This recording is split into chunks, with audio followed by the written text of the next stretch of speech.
Hello, everybody, and welcome to Honey Badger Radio. My name is Brian. I'm here with Allison, and this is Maintaining Frame number 140. Let's blame all the lonely men for making OnlyFans girls millionaires. This is actually a song reference. All the lonely people. All the lonely people. I feel like I know that. All the lonely people. Oh, that's the Beatles. Where do they that's come from? Eleanor Rigby. Obviously, they're all in OnlyFans, but who knows where they came from? Only 304s. Who do they work for? Only fans thoughts. Yeah. All right. So, okay. Yeah. I got this as a suggestion. Oh, there's an echo? Is there an echo? There shouldn't be. No, there shouldn't be. Oh, it was from my microphone because. Oh, okay. Well, yeah, it was because of some things I did with. Let me see something. Okay, it's still muted on those other places, so we should be good. All right. Yeah. Okay. Good. Yeah. You know, speaking of like really crazy beginnings, when you guys went to Washington D.C. and then had sort of the wrap up afterwards, people were like you had the screen up and everybody could hear you things going on. Yeah, I know. It was Hannah's setup. She what she did on her OBS was she put so you can set like different sources either within a scene or you can make global settings. And Hannah had the microphone set to a global setting, which means you could hear it no matter what scene you're in, which is global, right? So it's across all the scenes. And I didn't know that. Well, so yeah. If I had a little bit of time and Hannah allowed me to, I could set up her OBS to where that won't happen. Well, I don't know because what she does apparently is that she knows it's global, and I think that she stays quiet. Just asks that people not say anything, but you don't have to do that. You can actually. But anyway, yeah, that was I know when we were finishing the show. At the beginning as well. And the reason why I mentioned it is because people seem to love it. They were like, this should be the new intro. Just people or we're just kind of like bullshitting. Yeah, of course. Yeah, just chatting and oh, did you put the before the show starts? But okay, anyway, we should probably get into this. This was a request given to us by someone in the patron Discord. His name is I believe it's okay to say this, Tifa, is Best Waifu. And so thank you, Tifa. I mean, this is the problem when you do something like Tifa's Best Waifu. I mean, do we call you Tifa or Waifu? Yeah, we just no. I would just say Tifa is Best Waifu. You have to say it that way every time because he's obviously not referring to himself. Yeah, exactly. But that's what makes the complexity. But anyway, thank you for this request. We are going to go through it. So we do dip into that. We have a specific channel for show requests. And if you want to join us in the patron Discord, and it actually has I guess it's just the fan Discord plus a patron Discord. BadgerNation.online to access that. And you'll get a easy to access archive of the shows and all kinds of stuff like that. So yeah, that's where you would go to have access to our Discord. And if you want to send us a message at any point throughout the show, you got a burning desire to tell us something. Often that burning desire to tell us something is pretty esoteric. So it also is a desire to puzzle us. You can do so at feedthebadger.com/justthetip. That's the very best way for you to send us a tip. And if you want to send us a comment with that tip. So once again, feedthebadger.com/justthetip. And if you want to support the show because our monthly fundraiser is open, it's at feedthebadger.com/support. So if you just want to throw some dosh at us so that we can continue to bring you this content, that is where you do it. So this was about the Bop House. And I believe that this commentator might be a more conservative one. Don't quote me on that. Maybe it's just moderate. But she's calling out the Bop House. And of course, what is a normie take without blaming men and shaming them for making these women millionaires by taking something so horrible from them, I guess. Yeah. What is a normie take? I don't think there is one that doesn't at least try to like do the whole both sides thing. Well, and that's about as charitable as it gets, but I don't know. know, like it feels like the person walking away with 43 million isn't the one being exploited, but what do I know? I actually have a framework that maybe would analyze that a bit more, but let's see. Let's find out what they have to say. You All seem right, so is this too early, Brian? Or no, is it- no. This is Okay. fine. I'm up at like 7 in the morning. No, not even that. 6 in the morning. Sometimes 5:30. All right, so let's like play a little bit of the intro, and Mhm. I will skip the thing where she explains it, but I want you to see some of the intro where she plays a couple of clips. So let's take a look at this. She made a whopping 43 million in 2024. Sophia Rain just revealed who her top spender was, and he spent almost $5 million. All right, how much did you make last month? 6 million. All right, next person. That was underwhelming. I don't even. What do you do for a living to afford a car like this? I do. How much do you make? A couple M's. How much is this car? 500? I don't know. I don't look. I just tap. I don't have time for this. Like I just pay for it, The G-Wagon. I could crash it. I wouldn't give a about it. The Bop House is the first OnlyFans content creator house. A 17-year-old girl was the most requested creator to join the Bop House. You joined OnlyFans the night you turned 18? I think so, yeah. And people subscribed right away? Yeah. Should they be in jail? Yeah. It's sad to see. Sad. All right, so that's the intro. That's just sort of like setting it up. So the Bop House is like the Playboy Bunny Mansion in a way, right? But it's run by and populated by women, young women, I assume attractive women, and they're making bank on it. So let's find out how this is men's fault. Well, at least like in part. Allison, are you trying to talk? Because I can't hear you if you are. You're muted or something. Yeah, sorry about that. I'm yeah, let's find out.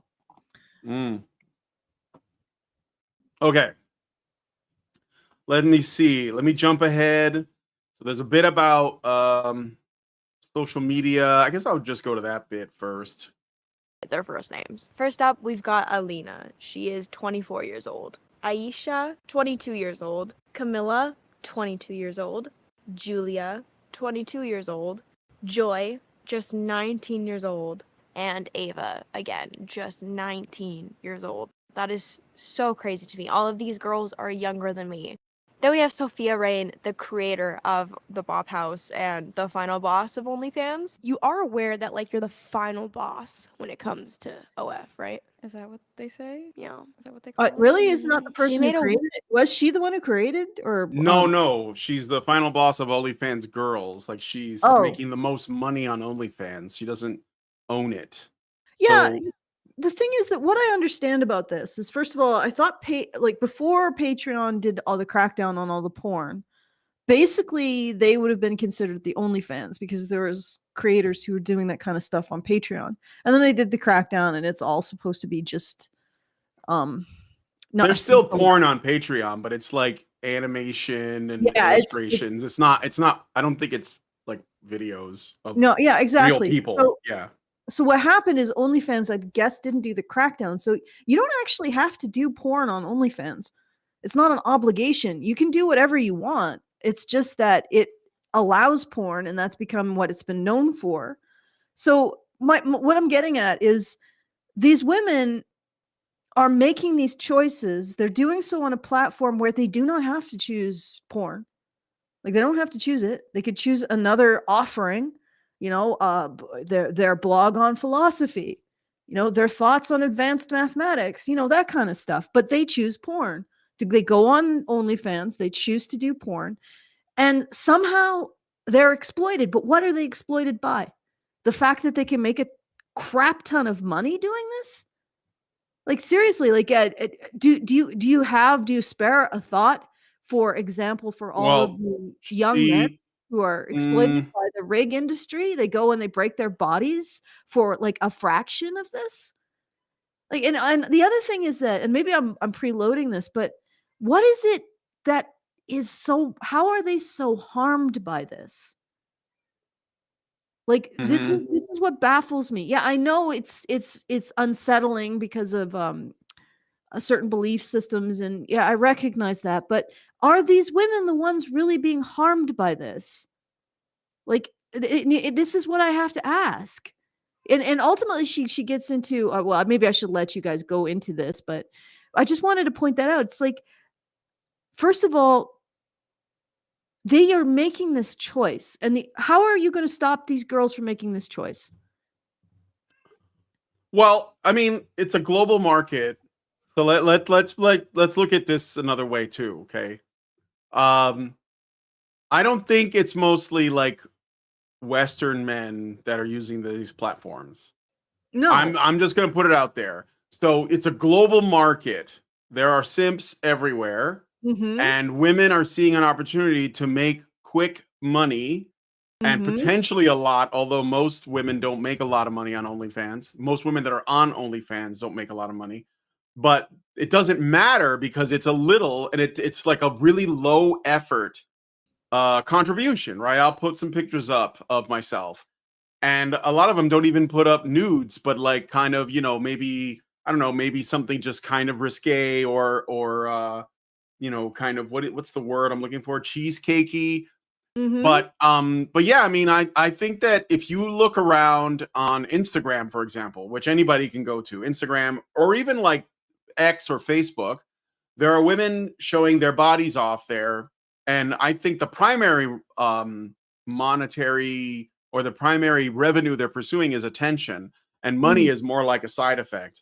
And that's the irony of this, is that firstly, most of the men that are participating in this are probably not like Western, like white guys or whatever. So you have to consider that it's, you got like people from the Middle East, people from India, people from like other parts of the world that are actually clicking on this stuff. Then you have to consider the fact that while we know that most women don't make a lot of money there, they do make some money. And that is just extra money if they're going to show off their body anyway, because a lot of them are exhibitionists. And thirdly, they're getting what they really want, which is attention, and money is like a side effect. Some of them make a lot of money, and maybe that's like a form of social proof, like I made this much money. But yeah, I mean, I don't think they're victimized by it because they choose to do it. The fact that these things exist shouldn't deter people. I mean, there's plenty of women that are not on OnlyFans. Probably the majority, one would hope, are not. So it's not like that's something that women just can't say no to. exactly. Like. And So- she's talking. Okay, let's let her say a bit more. All right, yeah. Well, I'll play a little bit more of this, but I want to jump to the next bit. But Whopping 43 million in 2024. She's made waves recently when she revealed she's made an astonishing $43 million in earnings over the past year. That's more than like star athletes. Does this OnlyFans model make more or less than these NBA players? Jason Tatum. Probably $40 million a year. I'm going to assume he makes more than Sophie Rain. He makes less. He makes $35 million. Anthony Edwards makes just less than Mrs. Rain. Oh, I gave away a little hint. $42 million. okay. I would assume he has got to make more. Not quite, Brian. He makes $43 million. Rudy Gobert. Less. Rudy Gobert makes slightly more. That's crazy. He makes. So basically comparing how much Sophie Rain, now of course Sophie Rain is the final boss of OnlyFans, so she is like, it's almost like we're back at this thing where we're talking about the top 1%. But yeah, Sophie Rain is the woman who makes the most on OnlyFans, $43 million, the same as professional star athletes or more than professional star athletes, who, by the way, break their bodies to do the thing that they're doing. Like a lot of these guys, they retire when they get to like 30 years old because they can't keep doing it, right? But Sophie Rain, probably there's not a lot of effort that goes into it. I don't know what's on her content. I don't know. But I don't think that she's putting in the same kind of work that professional basketball or football or baseball players are putting in. So something to consider. What you said about how athletes break their bodies to do this, they do. Like, they're often crippled by the end of their careers. So this is an actual physical monetary cost that they're paying to do this stuff. And that physical cost is not being paid by OnlyFans models. This isn't a situation, as far as I know, OnlyFans models often do not engage in any kind of prostitution or even sexual acts. So this Maybe could the be, girlfriend experience. this could be purely yeah. cheesecake like that they're doing. I don't know how explicit Sophie Rain is. So Well, that's a porn at the end of name, the if day- anything, but I don't know. She's got a porn name, that's for sure. Yeah, it's sure, for sure. And I mean, look at the cost that I have to do this content. I have to have this cat whom I'm allergic to putting her tail in my face. But I'm just thinking about something that Hannah said a while back when we covered something similar. We don't look at the costs of what it is to be a doctor and the psychological costs of having to tell a family that their kid is dying. We don't look at the psychological, like the physical and psychological costs of firemen, rig workers. And there is a lot of jobs that are a lot worse than OnlyFans model. And yet we are obsessed with not just looking at these women's butts, but regarding them as victims of us looking at their butts. And it's just, I don't know. I mean, I know that there's a religious component to this, but for me, I find it difficult to think that Sophie What do you mean Rain is there's a religious component to well, this? because a woman, she's a fallen woman or something. I don't know. Is that what the person who made this video, I don't think she says that. Okay, all right, fair enough. I Fair don't enough. think so, because I watched the whole video and I didn't hear her mention any this is not godly. I think that she's just what I think her concern is, and maybe we'll get to that point in the video. It's more about how Sophie Rain and OnlyFans girls make women look bad, and it's a step backwards for feminism and blah blah blah. So okay. I don't think it's unless of course you consider feminism itself a religion, then yes, she is making a religious argument. I'm curious what element of feminism at this point isn't a step back. Like I would argue that it was a step back the entire time. Sure, I agree. If we just look at it from the perspective of women, I don't see that feminism is adding anything just to women. Like I would have said it was a step back for society, but maybe getting the vote without the consequence of serving the state was a step forward for women only, not society, and certainly not equality. But at this point, what is it that feminism does that is even beneficial to women? I mean, they're scraping the bottom of the victimhood barrel. There are a lot of women who say that the process of fracking the victimhood reserves and having, the dirtiest, most unpleasant, according to certain TERF feminists, form of victimhood, which is trans women come out and then attempt to process that into further victimhood reserves. That's that whole process. There's a lot of feminists who speak out against it, who think it's not a good thing. And then there are other so it's almost like feminism doesn't agree with feminists don't agree with what benefits women at this point. And they're having gigantic arguments that have a lot of collateral damage in order to try to figure out what is a woman and how do you benefit that. And it's so I mean, OnlyFans, I don't know. I mean, compare OnlyFans to the billion-dollar industry that is female victimhood, which is actually exploiting women more, I wonder.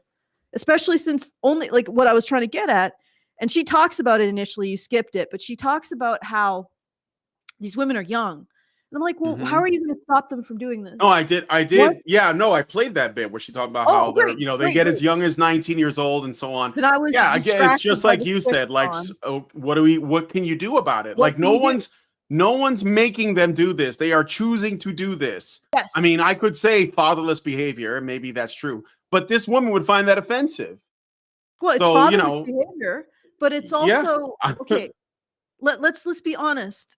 What would you need to do to stop these girls from choosing this? These women from choosing this? They're going to go into we need to blame and shame the men so they stop paying for OnlyFans, I guess. But that's what I'm saying. Like, how are you going to do? It is an impossible ask. The only way you can stop these girls from doing this when they come of age is to increase the age of consent to 25 or 30, right? And so you basically take away their autonomy. Will you allow young men to go on OnlyFans and show their butts? But not young girls? And then, couple generations from now, will that be seen as patriarchal oppression? That women were artificially restricted from doing something because we were so worried about how much they would be victimized if they did it? Like, do you see how this stuff goes in cycles? As a society, we're like, oh, we can't let our young women do that because that victimizes them. 50 years later, how dare they restrict women's freedom? It's like, well, that's just it, though. Like, liberation is the chasing our own only, tail. like, liberation at the cost of everything is the only goal, and it never ends because human desire is bottomless. And so they just keep finding new ways to liberate women. And all it does is it puts them in a position where they're just more likely to do harm to themselves, because there is a hierarchy of what is good for you versus what you want. And just liberating all the time is going to end up with people like completely miserable and directionless. It doesn't, that's what feminism is doing. And all of it, by the way, is dependent on this idea that the whole world and all of society needs to change for women to feel completely free. And that's just not possible, because they'll choose things that hurt themselves in the name of being liberated. And so we're seeing this now, where, you know, women who are just 19 or just turned 18 or even 17, they get OnlyFans accounts. And then when anybody follows them, which, you know, in a world of like 7 billion people, there's going to be some, then they'll immediately be like, oh, those guys should go to jail. Not you know, you shouldn't be on OnlyFans. No, we should be sending men to jail for that, for just like, for some of them checking it out or whatever. So and that's because we're yeah, go ahead.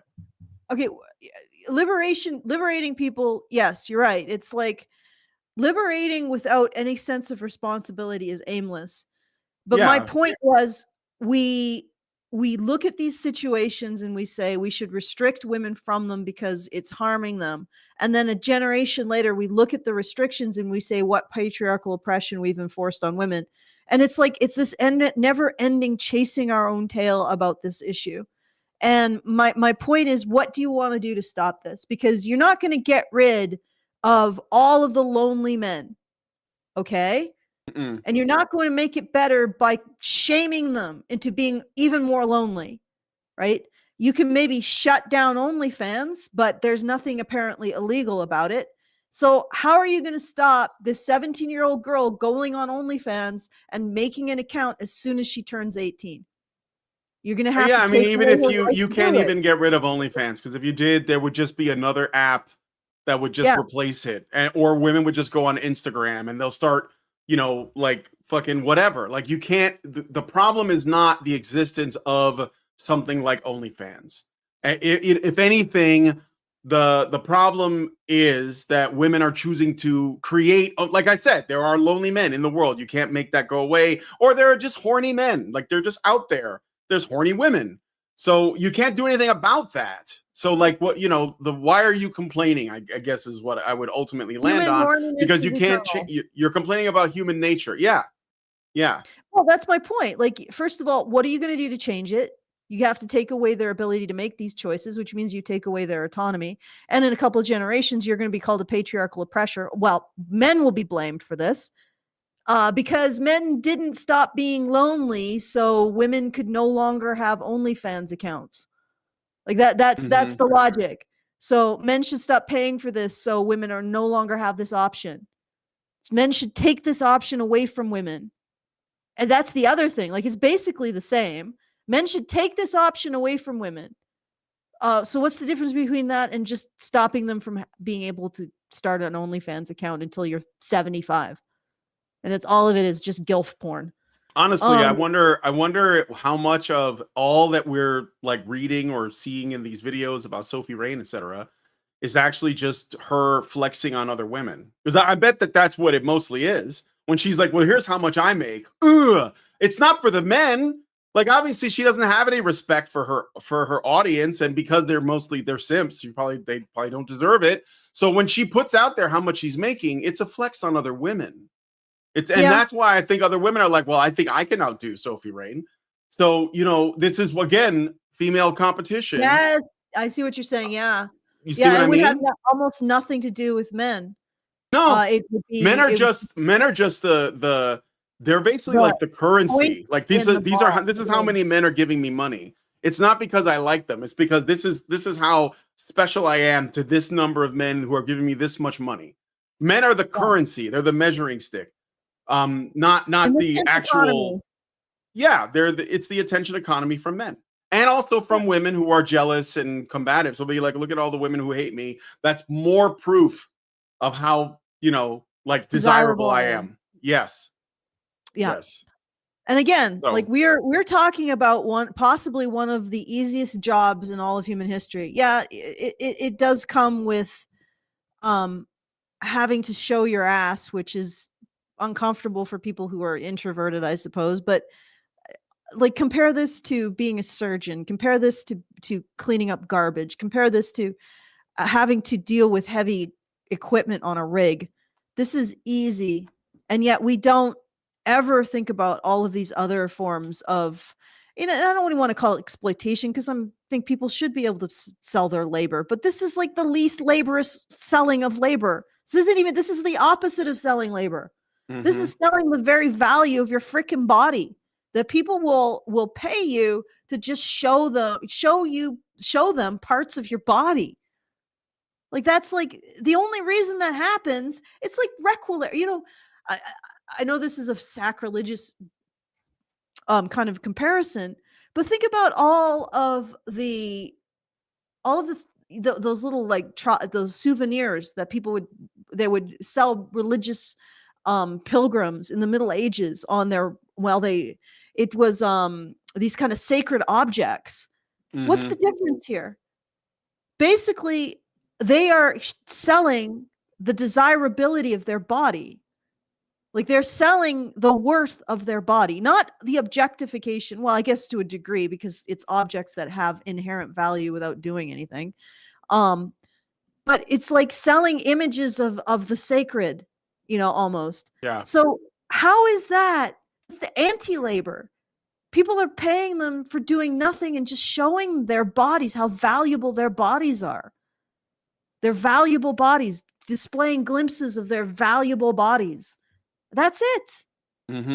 That's the anti-labor job. Oh, That yeah. is I don't need to do labor because my body is so valuable job.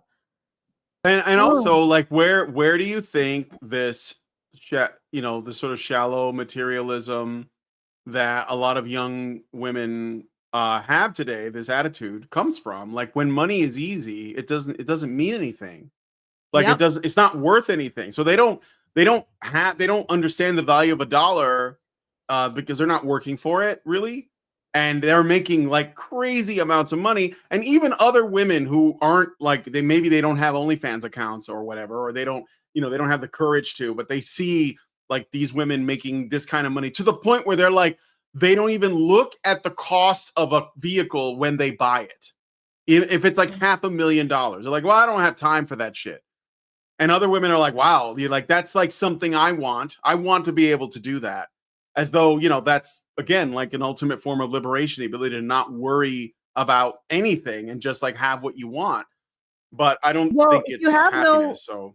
Well, if you have no responsibilities to anybody but yourself, it is the ultimate form of liberation. Like, I think, I like look at this, I'm like, wow, maybe I should have shown my ass when I was 19. Then I could have funded like 30 men's shelters. I mean, it's far too late for me now, but the thing is that, like they don't have that. They just want to buy a $500,000 car and just get more and more material crap. And they don't care. They'll be like, I'll just crash it up. I don't care. Right. So like, it doesn't mean anything. So I'm saying it's not worth anything even then. Here's the news flash. Teenage girls are as venal, selfish, interested in status, and rubbing their other people's noses. And young women, actually, I probably shouldn't even say teenage girls, young women before their brains mature at 25 are just as interested, have that same kind of shallow sociopathy as young men. What, you think that young men could show their ass and get a $500,000 car? They wouldn't do it?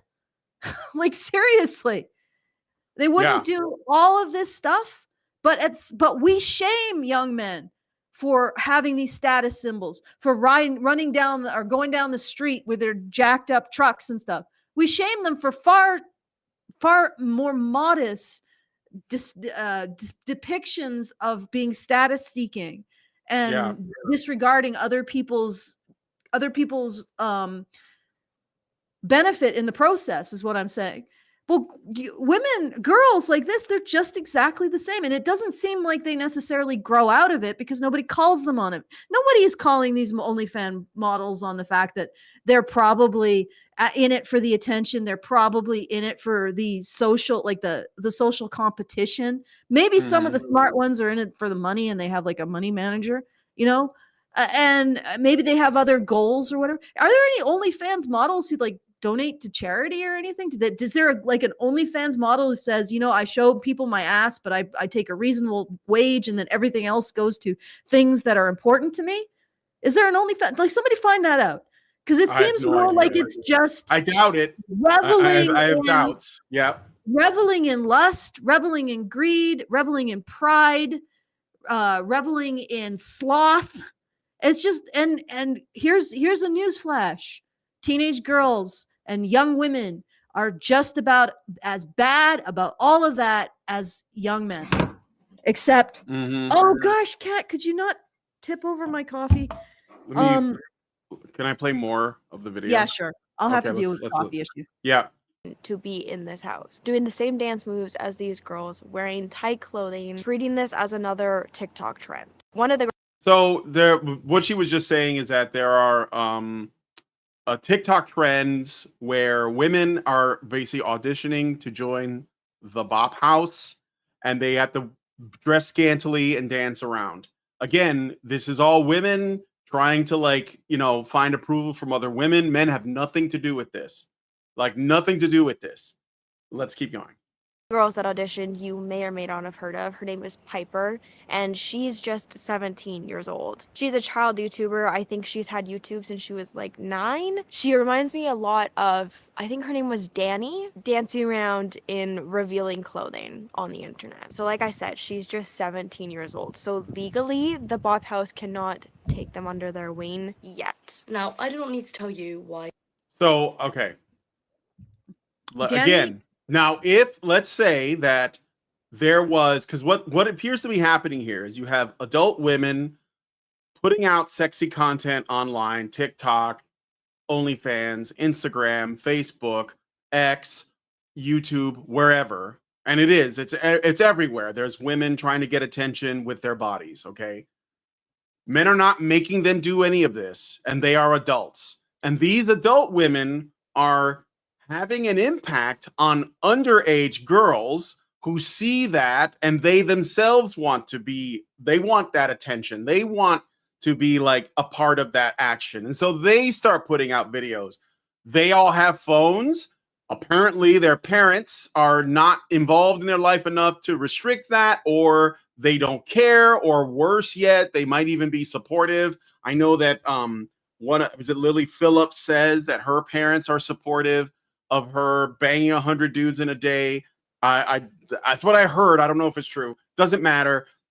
But at no point is there a conversation about whether or not adult women should be essentially inspiring girls to do that. There's nothing about that. Like, imagine if, I don't know, like if there was some flip side of that. Like maybe there was a man who was, you know, like Andrew Tate, for example. He gets a lot of shit for being like they call him a pimp or whatever. Yeah, what's the difference between Andrew Tate and these women in this Bop House? Yeah, well, that's what I'm saying. What's the difference, right? He has, I mean, I don't know if he still does, but I know that he was accused of, essentially having women work for him, and they would, he was basically managing their OnlyFans accounts or their whatever it was, their subscriptions for material online, right? Fat material for men. And we would say that some people would say that he's not a good role model for that, for men. And I would be one of those people, right? I don't think that he's treated fair by the justice system, but I don't think he's a good role model for men. And I would say that they shouldn't, participate in that. But these adult women are out here inspiring underage girls And that's not a problem. I mean, at least not like she might say, well, I don't think that's cool, but are you really against it? Or are you just going to blame men and ask men to step in and do something? Because that's what it sounds like you're doing. Yeah. Well, I mean, is she going to call them out for, I mean, essentially, they're doing the same things that drug dealers do. They're recruiting among young women. And they're using that kind of glamorous lifestyle and the stuff that you can get to do it. Or they're recruiting among girls. And then I don't know if this girl at 17 was in contact with these women and talking to them, and they were encouraging her, or they were actually talking to her until she turned 18. That might be that's pretty sus, a little suspicious there. But like, and again, this girl, and I was looking at the comments, apparently was managed by her mother. But of course, we can't. Sophie Rain or the Lily Phillips? The 17-year-old Lily Phillips. No, the 17-year-old who's potentially going into the Bob House. We can't talk about. Yeah. No, that's exactly right. We can't talk about. We cannot talk about the rate at which women traffic women. Women traffic not traffic, but traffic is the wrong word. Women get other women into this. I see why traffic is sort of expanded, because it helps to it helps the conversation.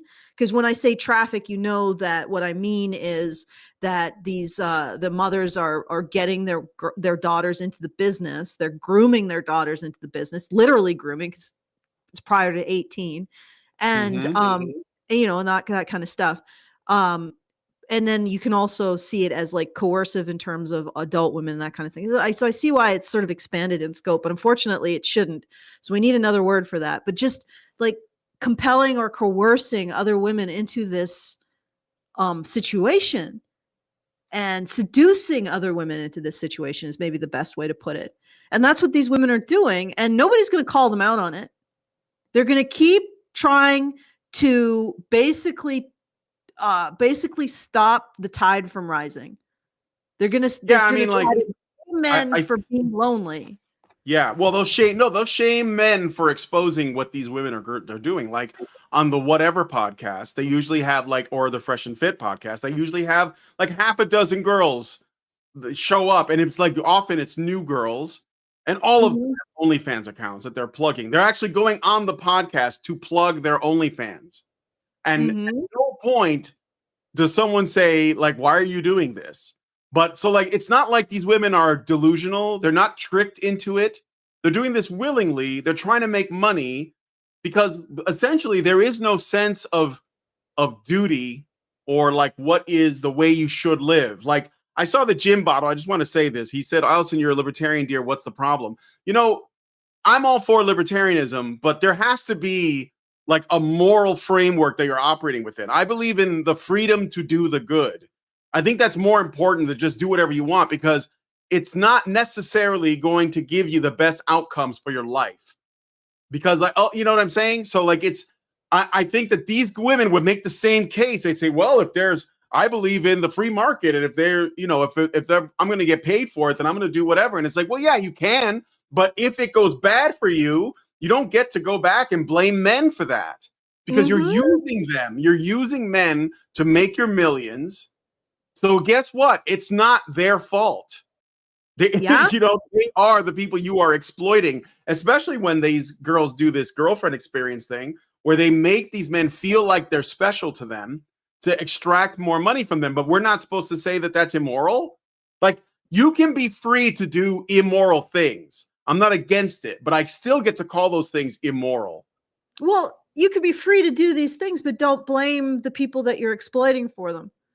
Do all of this. Ladies, you could do all of this. You don't get to blame. You don't get to segue into that part of your career where you're 30 plus and you start to say, well, I was a victim. Because this is what happens when they're young. They exploit men sexually. Well, they engage in this kind of I won't say it's exploitation, because both parties seem to be aware of what's going on. That's fine. But it becomes exploitation when they retroactively look at it and they say, I was exploited. And I'm curious. I don't know if this monetizing men's loneliness I personally don't think that that's something that is moral. However, No. it is legal, so go. I guess, Sure. and I don't know the alternative. Like honestly, if No, women I are don't think we going can to ban it. I think that we would have to. I think men we'd have to to be fix like it. they'd have to stop simping, but I don't think you can do that across the board. But I also, think that we'd have to fix it at source, which is apparently that the average man is not attractive to the average woman. And we'd have to figure that out. And that ties into a whole bunch of other stuff. So this ultimately is a symptom of a deeper problem. I'm not going to say that I don't know if men are going to be served necessarily by taking away porn and OnlyFans. Like this is my ultimate point. No, I don't think so either. So I'm not saying that this is necessarily bad. However, it always ends on blaming men. And if you can't do what you want to do without blaming men, maybe you shouldn't do it. Mm-hmm. And again, it's most likely that these women will transition to a point of time where they can no longer get the money that they want from men's sexuality, and then they will switch to the other profitable way of exploiting women's value, which is to start talking about their victimhood. Now that, like, OnlyFans is okay.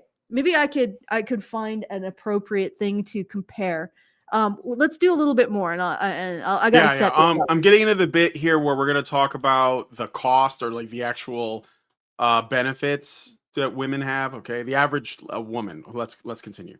Something called the bot pals is devastating to feminism, but I do want to bring to light what I think is the most disturbing aspect of it. In their most recent video... Okay, real quick, I just want to say it's not devastating to feminism. It is the actual product of feminism. Like, feminism made this. Okay? Yeah, you don't get to say, oh my God, sexual liberation was a mistake. It set feminism back. No, feminism is the thing that created this world. Yeah, what? they wanted the people essentially said, no, you can't do this because this is bad for you young ladies, so we're making this restriction so you're not able to do it. Feminists were like, how patriarchal and patronizing, remove those restrictions. And now the restrictions are removed and girls are allowed to make these choices. And what is she saying? It's exactly what I was talking about, chasing your tail. Now they're saying removing the restrictions is horrible oppression because it allows women to create these giant audiences of extremely lonely men to take money from, and that's horrible oppression of women. And now we're going to go back to the freaking restrictions, or I guess will it be? Is there a difference between legally restricting women from going on OnlyFans or legally restricting OnlyFans from existing? Which incidentally will mean you've destroyed a woman's a woman's business.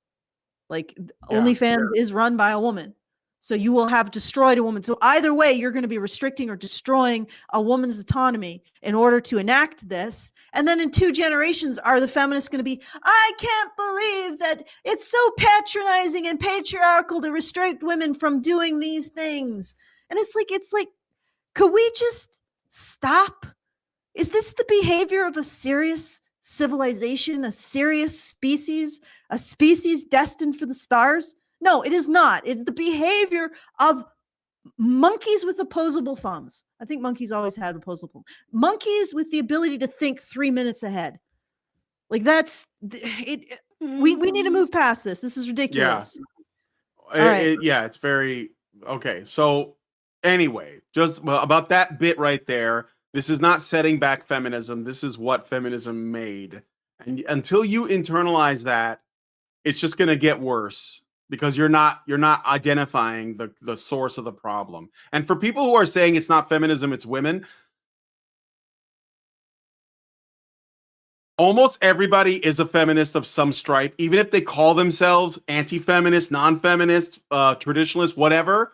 If they subscribe to feminist ideas, they're feminists. So it doesn't, like, that's it. That's all. The label doesn't matter, guys. Whatever somebody calls themselves, that's like identifying as a fucking attack helicopter. If you say you're not a feminist, but you do all the feminist shit, guess what? You're a fucking feminist. Anyway, so it doesn't matter. It's okay for us to call it what it is. Anyway, I'm just saying it's not like just saying saying feminism is limiting it too much. No, no, no. We have to point this out because almost everyone subscribes and co-signs on this ideology. The average person, you have relatives that co-sign on this ideology. It's almost everybody. And that's the thing that you have to understand. They can call themselves whatever they want. Okay? But that doesn't make it true. So anyway. And I just want to point something out. Women were the ones who opposed the vote the most initially. Yeah. Women were the ones who voted conservative almost universally throughout the first 3/4 of, or the first 2/3 of the 20th century. And it wasn't until feminism came that all of that got reversed. Usually men would vote liberal. This is what was so surprising in this election, is the hard shift with men from liberal or left to conservatism. Usually for most of the 20th century, conservatism was seen as more female and liberalism was seen as more male. And that reflected in the voting patterns. Then there's this hard shift in the last couple of years, which is what people are getting up in arms about, because the Democratic Party has lost its base of liberal young men. It's shit on them so much. It had an interesting strategy. It's like, well, they're our base. Why don't we keep shitting on them? But it eventually backfired on them. So, I mean, it was women who did the majority of policing this shit in the past, right? Who would have told these girls to knock it off, right? And don't engage in this. But, it is women, but it's women with absolutely no sense of responsibility to anything but themselves. And if you can imagine, if men were in that circumstance, it might look similar, except I think men are more inclined innately towards some kind of external metric for their actions. But it's like, imagine Gilgamesh before his epic, that kind of thing. But there's no epic of Gilgamesh for women in our society. They don't have aspirational goals like Mary, the mother of Christ. That's gone because we don't have those. We don't have a real faith in those stories anymore. And I don't mean that as a Christian thing. I mean that, an aspirational story for women to say, this is the kind of person I want to be morally. This is what I want to try to live my life morally. Where is that in our society? It's gone. So it's all just materialism and blaming men. Okay, let's keep going. All right, let's play the next bit. We're going to get into how much they actually make. They are advertising for a new girl. Now, I looked at the comments, and unsurprisingly, there are lots of people tagging creators. A 17-year-old girl was the most requested creator to join the Bop House. People wanting a 17-year-old to join. The thing is, at this young age, you may not see an issue with this, but as you grow up and your frontal lobe develops, you learn more about yourself, your beliefs, your values. You may change your mind. And that digital footprint sticks around. You got to think about your future. And if you happen to want children, you got to think about them as well. Think about how it could impact their life. OnlyFans may seem like a quick path to wealth, keyword seem, but at what cost? Yeah, it may look appealing, like money, like $43 million, but it's not worth it. It's not. Okay, I'm just pausing there for the banana. So she is trying to steer women, especially young women, away from this.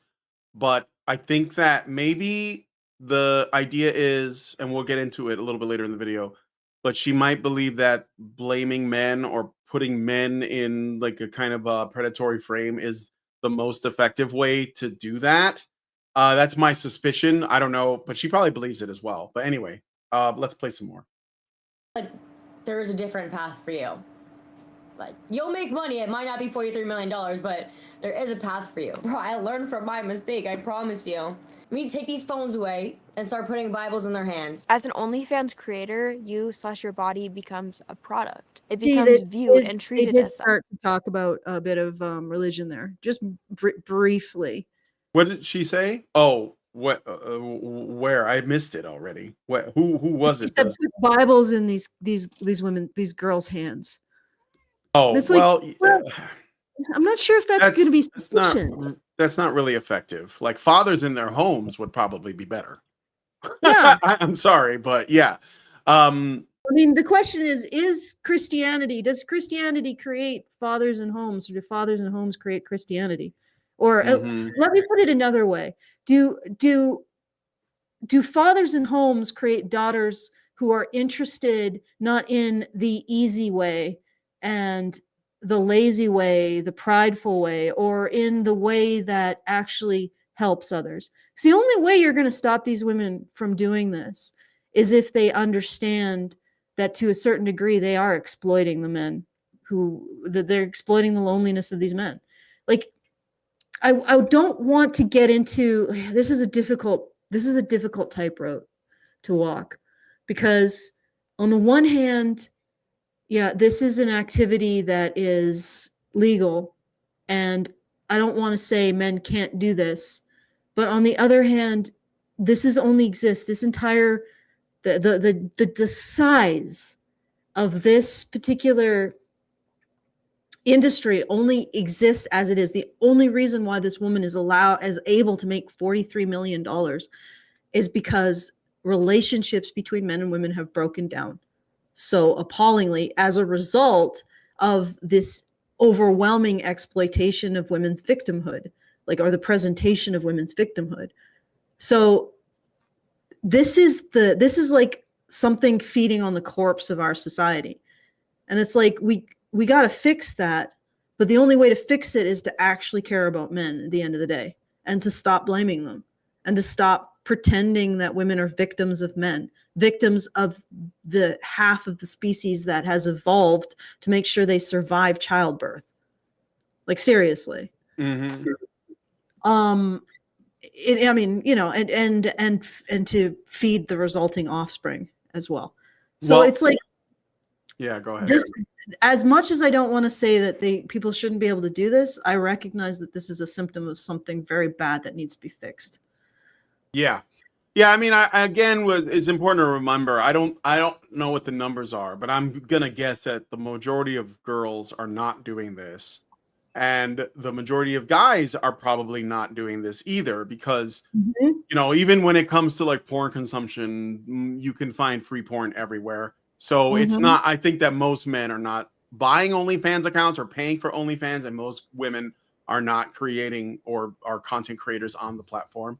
So we are talking about a minority. And I think that there is a societal cultural problem with it where, depending on how the girl grew up, that she's more likely to go down this road. It's not just because, like, if you're getting like sufficient love from the people around you, your family, maybe you're not going to seek the attention elsewhere. Maybe you're not going to be around like, peers that are going to pull you in that direction, So yeah, we are talking about a minority, and I wouldn't want to ban or illegalize anything. But I think people have to choose that. So it just occurred to me, the difference between porn and OnlyFans is actually a perception of a connection with the creator. So this is actually cult of personality. Like, OnlyFans is more, if you think about it, it's a parasocial social relationship. Yeah. Whereas just going on the internet for porn is much more anonymous and less like, I assume you don't make more of a connection with the character of the person who's acting out. But this is actually selling the girl as a person. Ironically, people aren't recognizing that. Like, you are giving this money to a specific person, not a set of fetishistic acts. And I think that actually really speaks to what I'm saying, that this is a reflection of the breakdown of relationships, that they're creating this ability to have this parasocial relationship with a woman like this, right? And that is making so much money, possibly even more than the usual, more disconnected kind of porn. Isn't that interesting, though? Because they're giving money to a specific woman, not a category of porn on OnlyFans. Sure, yeah. They're purchasing the perception of a relationship. And I'm saying that this particular industry could only come about because of the destruction of the relationship between men and women as a result, in part, I mean, because I think feminism is also itself a symptom of this whole idea that men oppress women, which can't do anything but destroy the relationship between men and women. So now we're sort of at the end of that cycle, and we're seeing men spend millions of dollars for a personal connection. And I hate to say it, but, you know, romantic relationships are sexual. So it is a personal connection with a romantic partner. This is the perception that OnlyFans is giving. This is the perception that they're giving. And this is categorically different than porn in the past. Yeah. Like it almost is its own thing entirely because of that perception of a relationship. And like I said, the destruction in people's actual relationships, the loneliness is leading to this. And I mean, the way that I could see that this is a harm for these young women, I mean, you would have to buy into a moral framework, first of all, right? But the other, if you just looked at personal harm, how are they going to relate to men after the money dries up? Are they going to go into are they going to be able to have a relationship with a man after all of this? I mean, I don't know. Are they just going to transition into the usual I blame men for what I chose of my own free will?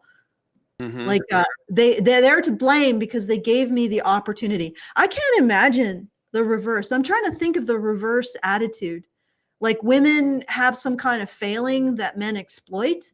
Oh, the beauty industry, right? Beauty industry makes bank over women's insecurities. Do we blame women for the beauty industry because they're all being manipulated by their insecurities? No, we blame men again for giving women the opportunity to indulge aspects of their insecurities, their jealousies, and other things. Like what I'm trying to get at is it's an industry that sort of exploits a need or a flaw or something that they're contending with, women are contending with, which is insecurity over their looks. It's an industry that exploits that. But do we say, well, women are responsible because they're purchasing all of this stuff and paying attention to this, right? We don't.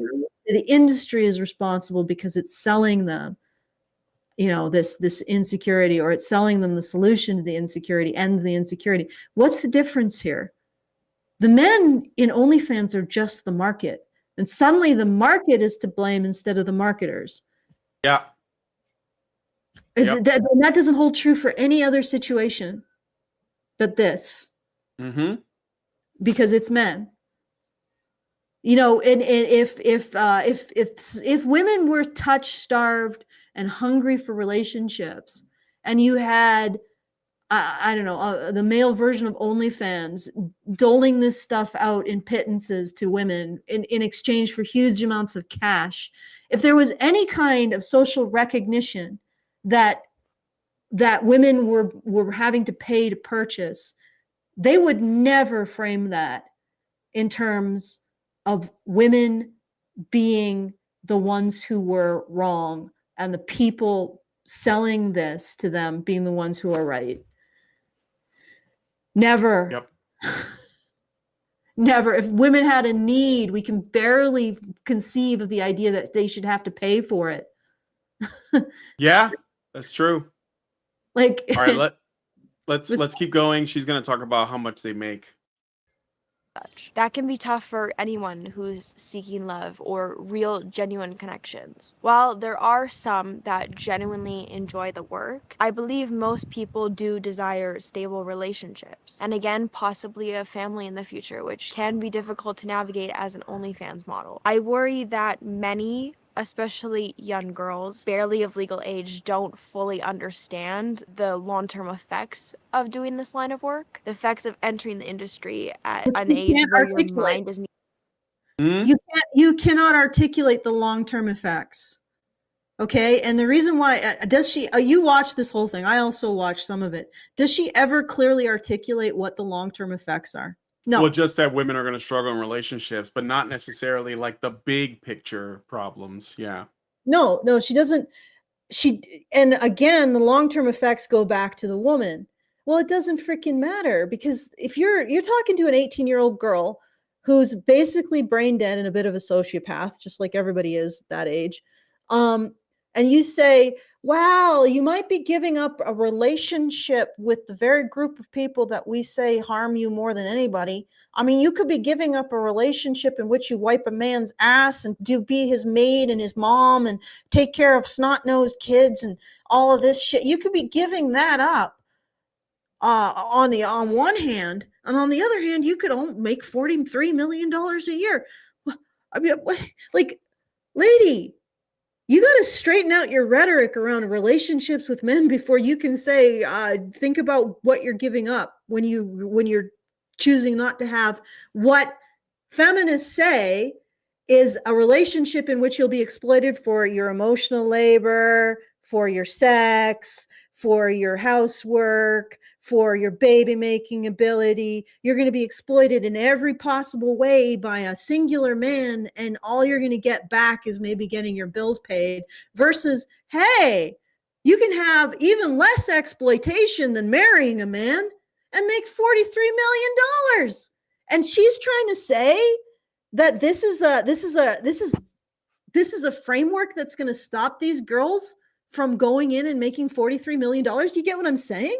Mm-hmm. Like, feminists basically say to women and girls, you get in a relationship with a man, you're going to be exploited sexually, emotionally, in terms of your housework, your labor, your time, your money, everything. And that's that's the best case scenario. Worst case scenario, you're going to end up dead in a trash bin, right?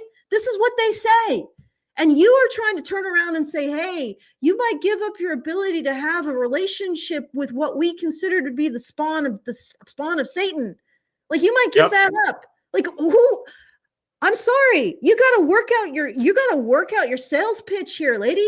Because as long as you assert that a relationship with a man is possibly the most exploitative situation a woman can get into, these young women don't even have to be dumb or not care about themselves to say,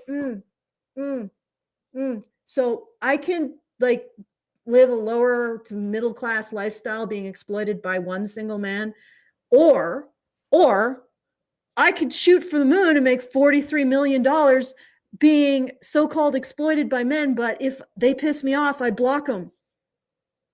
You know, and I mediate, the entire relationship is mediated by me and money.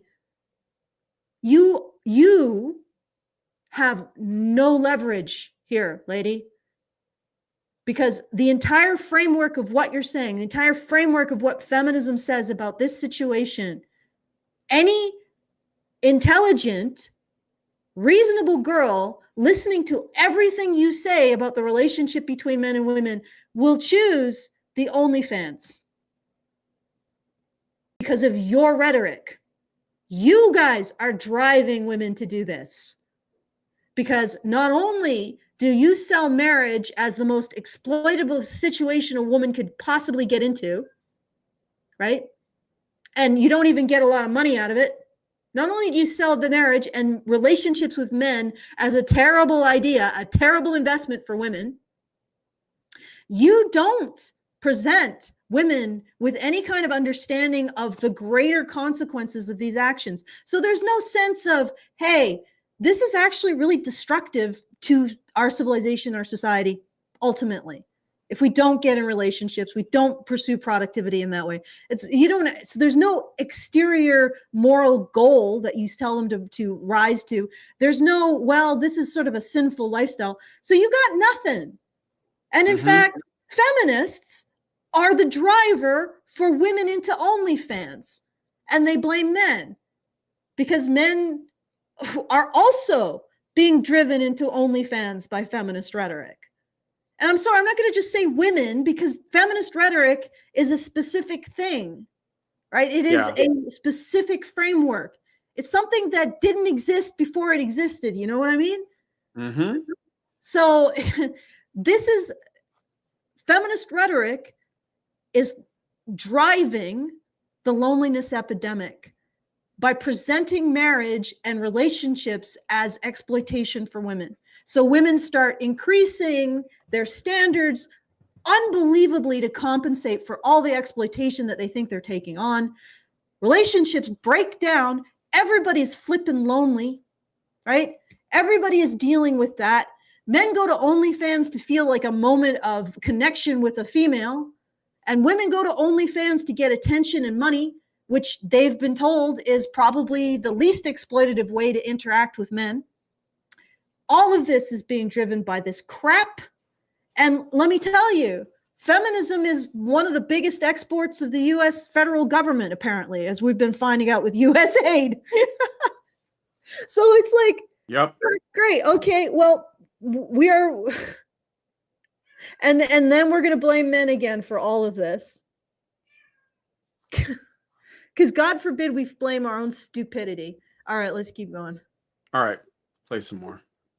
Even fully developed. I don't know about y'all, but when I was these girls' age, the young girls now that are just mindlessly scrolling on TikTok, I was out there playing with my friends in the neighborhood. Honestly, I was still playing with my Bratz dolls. I played with those till like a very ripe age. Having sleepovers with my girlfriends, making cookies, watching silly rom-coms. The good old days when social media wasn't a big thing. My role models were girls like Vanessa Hudgens. All right, I'm skipping ahead. I thought she was going to get into the money thing, but the pressures from social media. It seems like there's no awkward preteen phase. And so she's blaming social media now. Again, like, if there are parents in the home, they will put restrictions. My brother, my little brother has a daughter, and he kept her. He didn't get her a phone until she was like 18 or 19 or something, when she was in college. And so she never really went into that whole thing. Because my brother is her father and he establishes boundaries. So, I mean, it's not like a thing you can't do, So I just don't like when people blame these large abstracts. Social media does this. Well, I'm on social media and I haven't made an OnlyFans account despite everyone begging me to. So, I mean, it's not a good reason. It's a bad excuse. Anymore. Why aren't kids today having ugly and awkward phases? Like, all my friends and I went through weird, awkward phases in middle school, and we share those pictures with each other. And when I look at middle schoolers now, I'm just like, you guys look grown. Like, they fully know how to do their makeup. They're dressed in Lululemon and Zara, and I'm just like, what? And like the colorful leggings, like, why is no one wearing them? I wanted to do a whole video on that because it's just why. Go You're ahead. doing that, lady. Yeah, you're on your phone applying makeup, talking about why are little girls doing this? Like, this is why can't women see that their actions influence girls? Like, why? That's all it is. Like, what you do and what you say online, children will come across it at some point. Little girls are going to see it. Like this is the thing. That's what I was going to say. When these women say social media is to blame, that's just like when feminists say society instead of women. When they mean women, they say society. When they mean men, they just say men.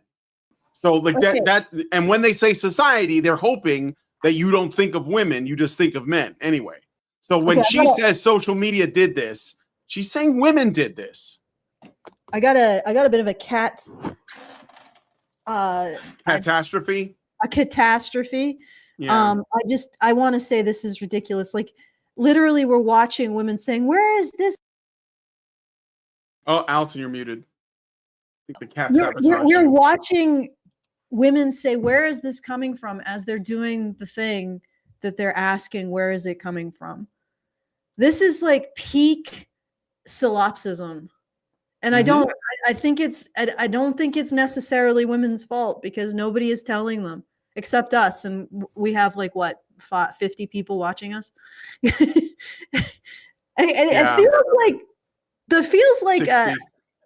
feels like having a species in which half of the species has no understanding that when it does something happens is not tenable long term. So I feel like this message is really critical, and it concerns me that we're the only ones saying it. I mean, I know there are other people who talk about men's issues, but I don't know if they point this out and in a way that This is not healthy, and this is not normal. It is not normal for that woman to sit there being an influencer, influencing girls to know how to do their makeup and not be awkward, and then say, well, how do girls know how to do their makeup and not be awkward? That's not normal. That level of inability to recognize the consequences of your actions, not normal. This woman we see on screen right now, and her inability to connect women to the consequences of women's actions, not normal either. This is not, you could say, oh, this is just female nature. How could these women possibly survive in anything approximating nature? Like, I know that women are generally sheltered. They weren't that sheltered during the process of our evolution, is what I'm saying. Right? Yeah. This is like a woman throwing bits of deer meat at a grizzly bear, and then like in a hunter-gatherer society, there's going to be, to bait the bear towards her, there's going to be some point at which nature applies pressure on these women to understand that their actions have consequences. You get what I'm saying? Oh, yeah, reality is coming. Reality is coming. Reality is coming here.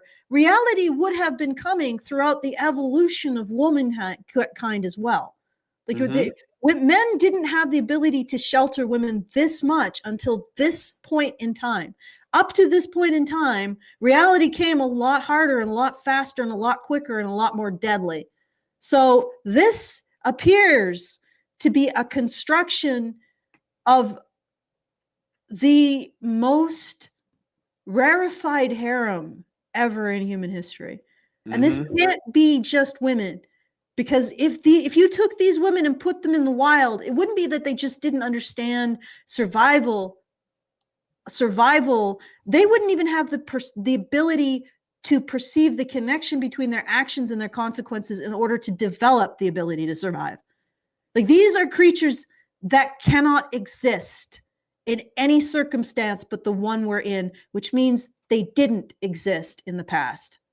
This is not a woman that could have existed 50, 75, 100, 200, 1,000, 100,000 years ago. This creature is some kind of modern mutated goblin. Yeah. And too much security. Too Not much enough accountability. Too much security. And they are all showing that. Every single woman in this video is showing the same problem. Yeah. They're way too sheltered. Way too sheltered, way too unable to make the connection between doing A and consequence B. And this is insane. And like I said, there's nobody else who seems to be pointing this out. Audience of 50, I really appreciate you guys. At least we have you. But this seems like it's a really critical thing. You know what I mean? Yeah. This is I like think so. Skill that women completely lack in this day and age. Yeah. All right, I'm going to play more. I remember when I was in junior high, I would wear like pink leggings with a green Aeropostale t-shirt, different colored bows in my hair, and many different colored eyeshadows. It was Yeah, you were still trying to look pretty though. Like, this isn't like that different. the time, for sure. But you don't see young girls go through that phase anymore. The Claire's phase, you know? I wasn't allowed to watch shows or movies that were rated R or 18 plus. My parents said absolutely not. Now there's so much more content, unrated, on the internet that is easily accessible to these young girls. Content that children can be exposed to and parents have no idea. But these girls aren't looking up to Why Lizzie don't McGuire. they have any idea? Yeah. Yeah, why don't they?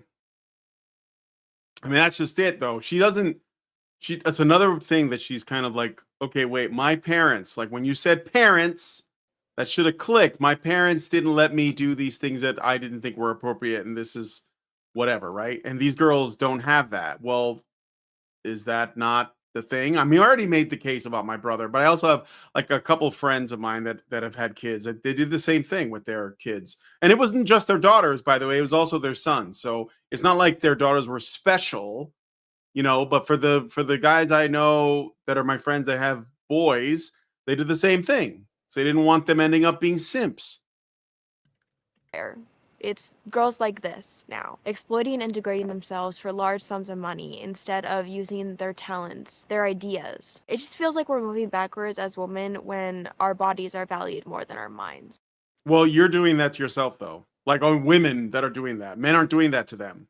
Again, Yeah, they're women just are doing this to themselves. When you say we're moving women back, that's another one of these collective guilt things. No, no, no. You are moving women back. Maybe not you specifically, but women are doing this with they're doing this with girls. There are women on the internet that have influence. That's why they're called influencers, and they're influencing girls to act that way, and they're selling them, you know, like maybe like a lifestyle or an idea, or you know, of materialism that they can only acquire, or that they are best able to get while they are young, and you know, that post puberty, whatever. And so girls are listening to women, and that's like, that's it. That's what it is. So you can't be like, you women are moving backwards. Well, I mean, that's not men's fault. Yeah. In my opinion, anyway, but okay.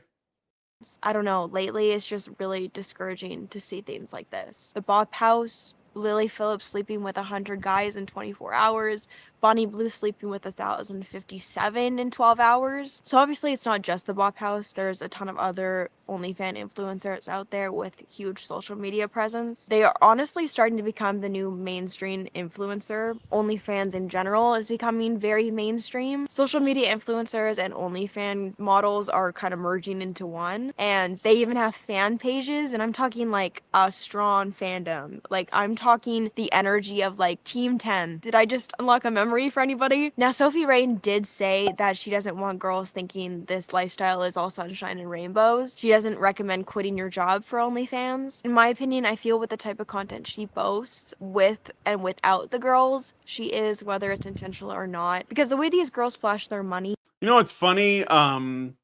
If Sophie Rain wanted to, she could, if she really wanted to, like, let's say, discourage young girls from joining OnlyFans, she could publicly quit OnlyFans, erase all of her content, and donate like 90% of her money to charities. And then women would see that and say, wow, what a brave move. What a crazy thing to do. But she's not going to do that. So she's just going to say from her mansion, look, it's not all sunshine and rainbows, ladies. Yeah, nothing. You know, that you can't be, you're not like, I'm the only Sophie Rain. I'm the only one that can do this. You can't do this, while she like eats her caviar and sips her champagne. So it's not enough to just say like, oh, I don't think that's for everybody, while you're collecting millions and millions of dollars. I was actually thinking about this. What would actually show, like, I was talking about the life cycle of women like this, and they go through this process of basically taking the money, doing the sexual stuff, however sexual it is. Seems like this is pretty tame compared to porn in the past, honestly. I don't think OnlyFans is the worst of it, friends. No, Chatterbait, like the cam girls have been around for as long as there have been webcams. So, yeah. So, I mean, what I'm trying to get at is, if they really regretted this, they could give the money back. Yeah, that's what yeah, exactly. Like, give the money back then, or whatever, donate it, whatever. Just say, oh, you know what? This was eating away at my soul. I can't do this anymore. I'm going to give all the money back, or I'm going to donate the money, or whatever. I'm going to do something constructive with it, you know, send it to like whatever. But no, they're not doing any of that. They're just like saying, oh yeah, I have regrets, crying into their fucking $100 bills. Like, so like, I mean, and that's the thing. It comes across as disingenuous and disingenuous. Yeah. But yeah, I will believe that one of these women really genuinely regrets their actions when they take whatever is left of the money that they made, because I know that they're going to have used some to live on, they're going to use some to build stuff, and maybe it, you know, maybe make like create a trust fund for themselves so they can live a reasonable life, whatever, and take the rest of it and donate it to a men's charity. That's Build or even just a men's children's shelter. charity. Yeah, build a men's Yeah. shelter. That's when I'll believe that you regretted what you did. That this Yeah. this is the bar for all of the former prostitute Christian women. When you take everything that you have left, I'm not going to begrudge you a reasonable income, like something lower middle class to live on, a trust fund, that kind of thing. Maybe to give you an incentive to actually earn more money some other way. I'm not going to begrudge you that, but everything else, take it and put it into a men's charity or a children's charity. Okay, not another charity that basically is exploiting women's victimhood for bucks. A real charity, right? Do that, and then I'll believe that you are repenting of what you've done, or you are repenting of your lifestyle. Okay, until that's the condition. Hey, spread it around. That'll be the condition. Give your money back to people who need it. All right, let's listen to some more.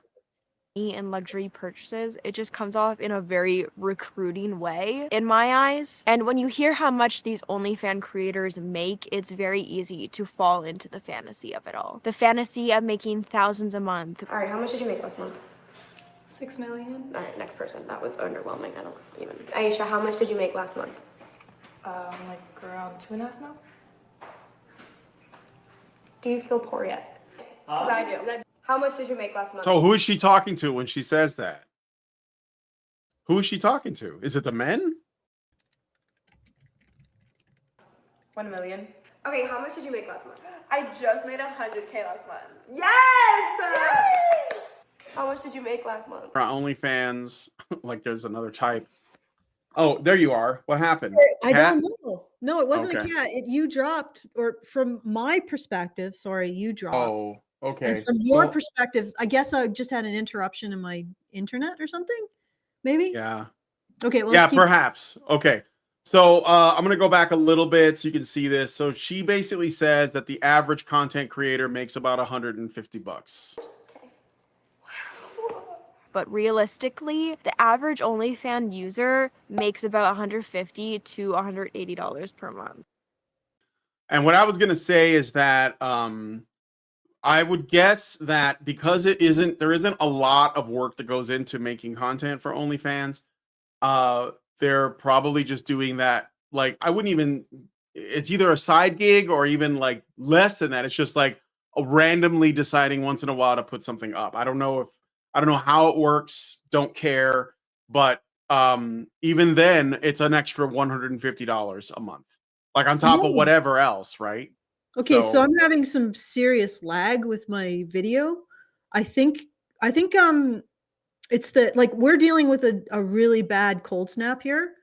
So it might be affecting your tubes. Yeah, I know that sounds, yeah, it might be affecting. Well, what happens is that the lines gather a lot of hoarfrost and they break. So that might be that might be part of the problem today. So essentially it's so cold that water just freezes from the air. Actually, it's so snowing. cold, It's snowing here, but it's not too bad. Like, yeah, this cold-wise. is there. When it's cold enough, it doesn't snow. It can't snow. So it's like last night we went down to negative 56 Fahrenheit. So today we're probably at like negative 30 Fahrenheit. No, but maybe like negative 20. But yeah, it's pretty cold here. It's the kind of cold where you don't want to walk outside and be outside for too long, because if anything happens, and sometimes things do happen, you might freeze to death. So, if I disappear, guys, you'll know why. Okay. I'll maybe we should try to get through the rest of this before I'll be dead in like a snowdrift somewhere. It's actually getting better. Tomorrow it's going to be going more towards seasonal. It's like 4 times colder than or actually, let's see, usually seasonal is like negative 8 Celsius. I don't know what that is Fahrenheit. And now it's been getting down to negative 40. So it's about 5 times colder than normal. Yikes. Yeah, I mean, it's not too bad because we're used to really, really, really cold weather. So it's not like our cities are exploding like what happens sometimes in some states that aren't. But it's not a fun time. The dog is not enjoying himself at all. No. And plus That doesn't sound good. he tore his dew claw yesterday or a couple days ago. So he's not having a fun time. It's a bad time for Scipio. The cat's fine though. She's just sitting on the couch. But I would guess that the extreme cold is probably why my internet's a little bit hinky. Well, we'll just try to get through it. So yeah. All right. How many more time codes are Which there? equates to just 2,000. There's like, let me see. There's like 2. I think we can like finish this off. We're almost at the end of the video too, so. $1 per year. You could make more starting an Etsy store or just your average everyday job working at McDonald's, for example. So the reality is this lavish lifestyle is for a very small percentage of people. Many people don't realize how challenging it actually is to make money on OnlyFans. And aspiring to become an OnlyFans model is not as straightforward as it seems. The market is very much oversaturated with tons of people joining, including celebrities. So to have success, it requires a lot of strong skills in marketing, business, and social media to stand out. What makes this situation harmful to society, beyond the impact of these young women, is that it's taking people away from vital jobs that are often difficult. It's alarming that teachers, doctors, etc. can make more money on OnlyFans than in their profession. That's why they're leaving. And these jobs are that's being probably why women became wives in the first place. Because the risk to reward ratio is much higher. And maybe this is like a cycle. All the women become whores, let's be honest. And then it's like they realize that system just rewards some women a whole hell of a lot, and then most women not much at all. And then they're like, wait, what are we doing? Sisterhood. What is that, like Captain Planet, come together? Sisterhood. By your powers combined? Yeah, like no. We are the sisterhood. What is the word? Come together, like a Sentai, like Voltron? Like what are you talking about? Why am I losing? Gestalt? No, not Gestalt. It's like come together. It's like a word that means come. Sisterhood assemble. Sisterhood assemble. Yeah. I call upon monogamy so that every woman at least gets something from the system, right? Because this is like big winners, big losers. And it's interesting how she's focusing on a big winner instead of a loser. Like, why didn't she go and interview a woman who's making like $50 a month for showing a low-cut blouse and how she feels about this situation, right? Why didn't she go interview somebody like that instead, or go look at someone like that, or the words of someone like that? Nobody cares. And that probably would do more to sell young girls away from OnlyFans than towards it, is to talk about the failures, the women who aren't making a lot of money and how they feel about it. Like, how do you feel about it when you put your ass up on OnlyFans and you get like nobody liking and subscribing and giving you money? Like, how does that feel? And that would probably push, maybe make girls think twice. Not selling the success and constantly saying, oh, not only is she so successful, but she's sort of a victim of the system too. So she's got that kind of cliche of being a victim, because you know that when girls write their stories, their Mary Sue stories, the Mary Sue is often a victim of something, right? Because it's victim glamour, right? So not only are these OnlyFans models they're getting so much attention, so much money, and they're so adored, they have this woman selling them on the victimhood glamour as well. So, I mean, it's like everything that these ladies are doing is selling this lifestyle. Even this woman saying, oh, but they're actually victims of the system, because that itself is selling it. Because it creates this kind of cachet, this kind of mystique around these creators that, they're secretly crying into their pillow. They secretly have this deep emotional drama involved in all of this. Like, could you sell this anymore, lady? Like, are you an OnlyFans ad? All right, let's keep going. Compensated is a huge issue. The fact that some OnlyFans models are making more than teachers, vets, nurses, doctors, athletes, etc. is insane, and it's really sad. And if the world continues— Well, wait a minute. Here's something that I think she doesn't say this, but let's think about that for a second. So OnlyFans models potentially, according to Hey It's Talia, this YouTube channel, could make more money than teachers, doctors, and other veterinarians, like other jobs that contribute to society. So then the question becomes, Talia, why are women putting how much money they could make over doing something that is good for our civilization? Because like OnlyFans models don't add anything.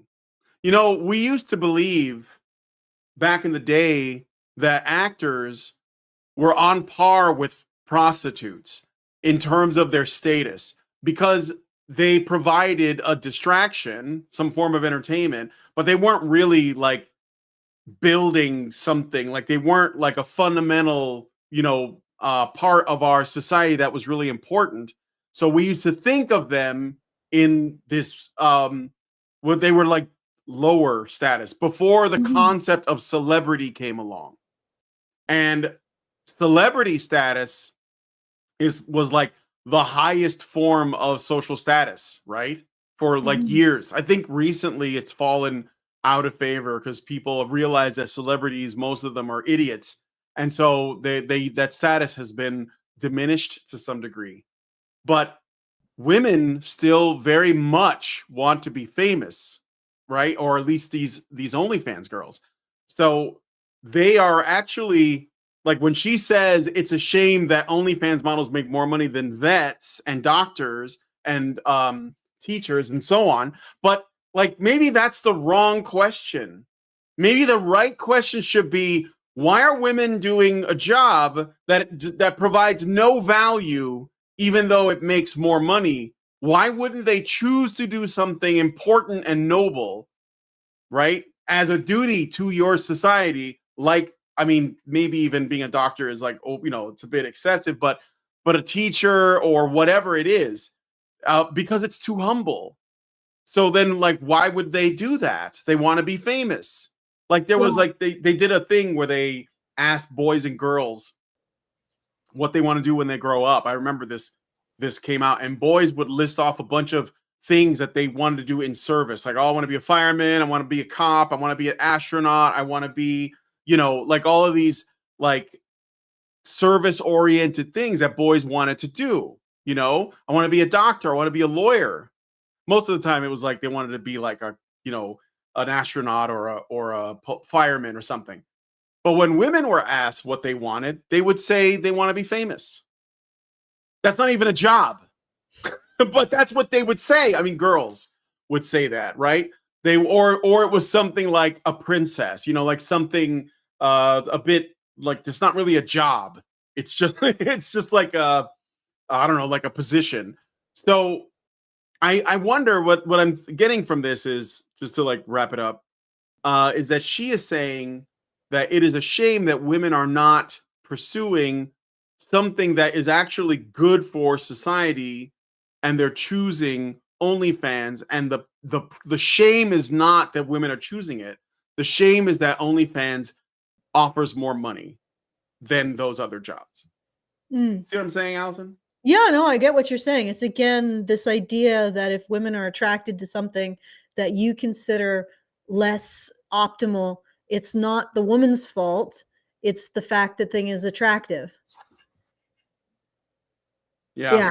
And again, like I was thinking about that, all of those professions have an element of service to the people that they're providing service for, like, doctors, lawyers to a degree, etc. But I'm guessing, yeah, like there are boys that were like, I want to be president, like that. Not they want to serve. Yeah. Here's the other thing. Like, here's another thing that probably makes OnlyFans more attractive than these professions where it's about the people you're serving, not who you are. Like, it's not about you. OnlyFans isn't about the men, right? Mhm. I mean, it may appeal to the men, but OnlyFans creators often absolutely despise men. Like, could you imagine having a doctor that absolutely despises sick people? And that's the situation. So even OnlyFans has the attraction that you don't have to actually care about the well-being of the people you're supposedly serving, because by definition, they're harming you, you're not harming them. And that's the OnlyFans arrangement, is that the men are, even though they're providing in some cases huge amounts of money for the privilege of feeling like you are their companion for however long, you are the one who is victimized by them. So you don't actually have to consider their circumstances, their well-being. You don't even have to consider them human. And if you go into so what I'm getting at is you aren't even held to a standard in relation to your audience, in relation to the people who are giving you all this adoration and money.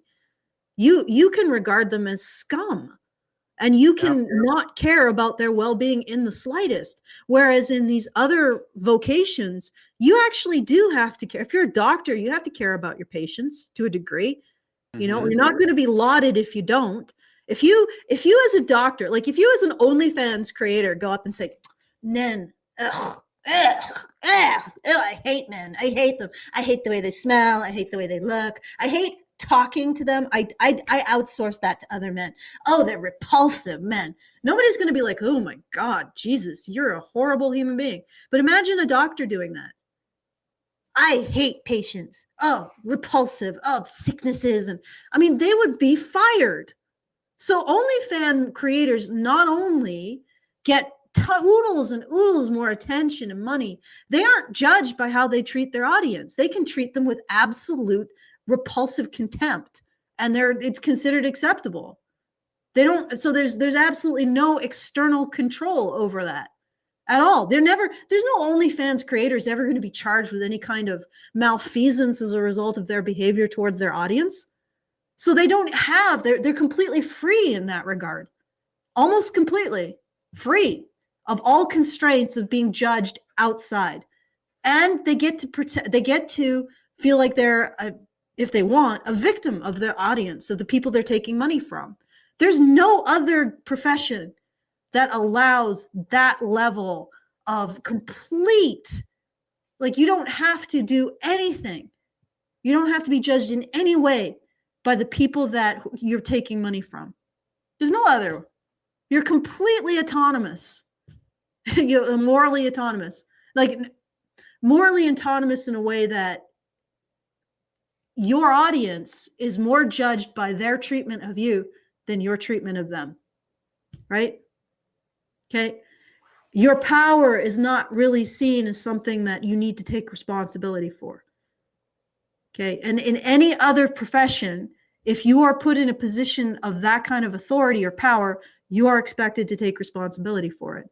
And we have women who are now generations upon generations upon generations into a narrative that anytime they are expected to take responsibility, it is in fact an injustice done against them. And why would they want to be responsible for a society that oppresses them? Okay, I'm done, Brian. All right, let's play some more. We're getting close to the end here. Continues this way, underpaying normal professions, jobs we need humans to be taking part in, this will continue to spiral. This work is often picked up by those who are struggling, that cannot afford to pay for food, clothing, a home. It shouldn't be the first resort for freshly 18-year-olds. The night you turned 18, you registered to vote? That's not what I thought you were saying. Oh, you thought I was going to say join the military. No, I was going to say is when I joined OnlyFans. You joined OnlyFans the night you turned 18? I think That's so, because yeah. she has no sense of obligation to anybody. Yeah, why would she register for the draft? I think that's a celebrity too. Like, she was like on Dr. Phil or something, I think. So, well, kind of a minor celebrity, I guess. So, yeah. Subscribed right away. Oh, a troubled child without a father, by the way. Just saying. Hence the neck tattoos. Yeah. Should they be in jail? Yeah. And the ratchet ass, like, fucking piercings and hair. This line of work used to be looked down upon, not empowering. It's a concerning trend going on right now, so I just wanted to talk about it. I didn't. Yeah, but you're not allowed to look down on anything women do. You see? That's what I'm saying. Like, why can't you see that? Like, this used to be looked down on. Yeah, you can't do that now. No, everything women do, no matter how old they are, is completely permitted, and we're not allowed to have negative opinions, especially men. You guys told men to shut up a long time ago. So everything that happens now that has been permitted is on y'all. It's on y'all, and y'all perpetuated it. So Tracy Williams is upset that I'm actually holding women to account. She says, "This is ridiculously wrong. Free market dynamics will force the OnlyFans model to cater at every whim or be replaced by the competition." Yes, eventually, but you could say that about everybody. You could say that about celebrities. So if a celebrity engages in some kind of sexual abuse of someone who's not a celebrity, is that acceptable because free market dynamics will eventually get rid of that behavior? Like, seriously, do you think that the men who are, for example, making one of these women $43 million a year, all of those men, do you think if she is abusive towards one of them, the rest of them are going to be just, well, that's it, we're done? No. And if you think that, then all of this rhetoric around men in power being able to, men in power, like who are ultimately subject to voters, ultimately subject to audiences, then you don't think that that's possible. That kind of sexual abuse is possible as a result of that power differential either. Mm-hmm. And also, OnlyFans creators have expressed really negative attitudes towards men, and they still break in the dough. Why? Because for the most part, the audience it's a seller's market, right? I know there's a lot of women who don't make money, but they may also not making money because they don't have a dedication to what it takes, or they just don't have the necessary skills, which isn't going to change, right? Like, if this one woman has whatever it takes to make 43 million, there's not going to be that many other women who have whatever it takes to make 43 million. So she's not going to be replaced that easily. So, like, this is something, it just doesn't cut it. Just saying, oh, men to blame doesn't cut it. And not looking at the situation and always seeing women as a victim of stuff doesn't cut it. At least not for me. Go to a place where it does. You don't have to stick around here. Let the audience decide. You're an audience member. Okay. All right, Brian. Yeah. Also, she said something about there are two OnlyFans models who do kiss or slap prank on Miami Boulevard. One was a former engineer. The other chose not to go to college. They are not necessarily stupid.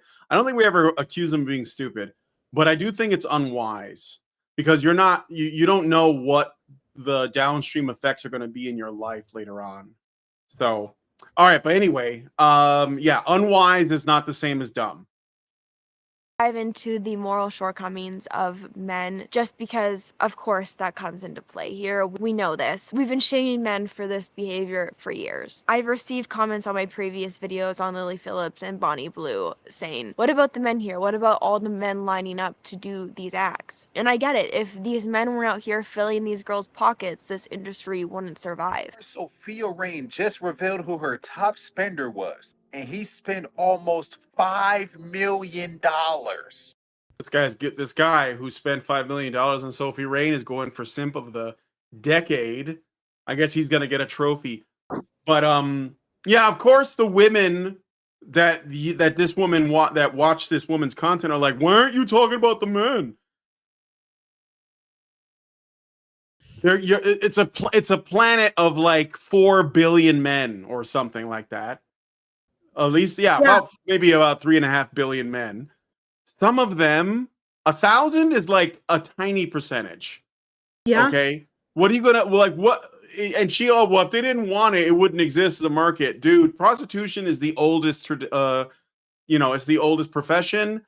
It's always gonna exist, and there's always gonna be some men that are gonna pay for it.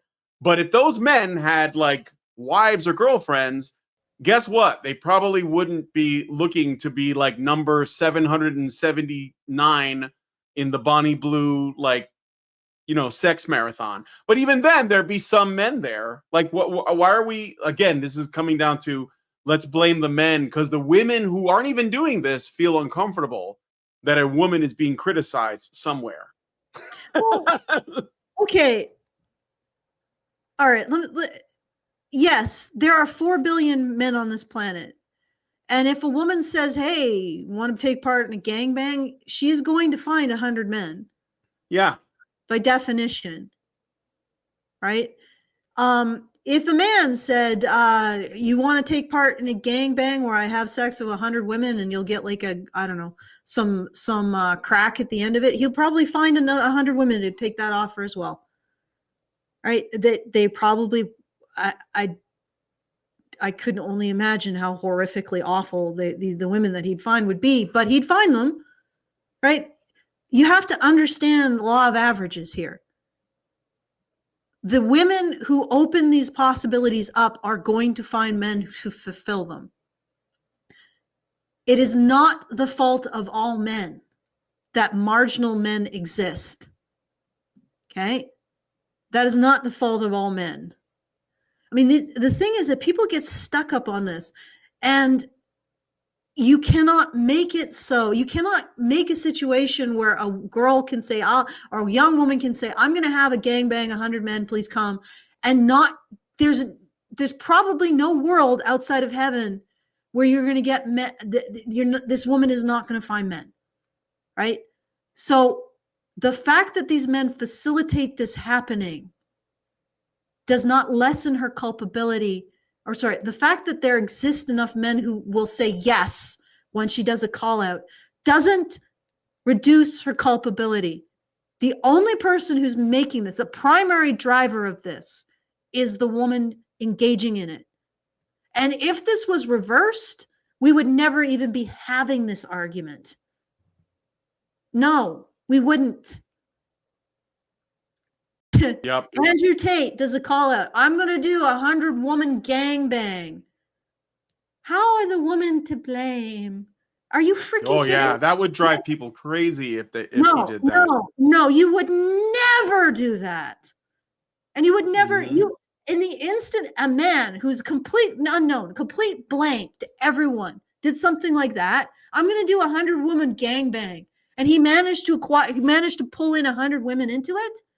There is absolutely no way that we would have internet keyboard warriors saying, but how are the women to blame for this? They are equally to blame, if not more. No, we would be having things like, oh, did he use the lover boy method? How did he convince them? We wouldn't even be saying, hey, this is primarily his responsibility. We'd be looking at ways that he was actively exploitative towards these women and did something criminal, or at least deeply immoral towards the women, not towards society or some nebulous standard of morality. We would be looking at, how is this man exploiting these women? How did he construct this situation? What's wrong with society that this was allowed, that these women were allowed to be exploited in this manner? And don't give me any bullshit that this isn't true, that this isn't actually what you would do. The very people who are saying, well, how are the men to blame for Lily Phillips, would never, ever blame the women in a 100 woman gangbang scenario. Ever. Mm-hmm. All right, let's keep going. This is the last one. So, and by the way, this is what Andrew Tate would look like after the 100 million women marathon. Sorry. Okay. Let's play the rest of this now. His name is Charlie. He spent $84 in subscriptions, over $250,000 in messages, and $4.4 million in tips. Charlie, whoever you are, bro, please answer me this question. What could you have possibly gained from almost spending $5 million? After he seen the post that she made, this is what he decided to do.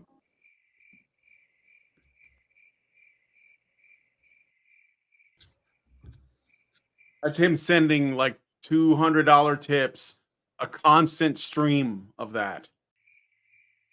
Draining your entire life savings, your entire 401k. For what?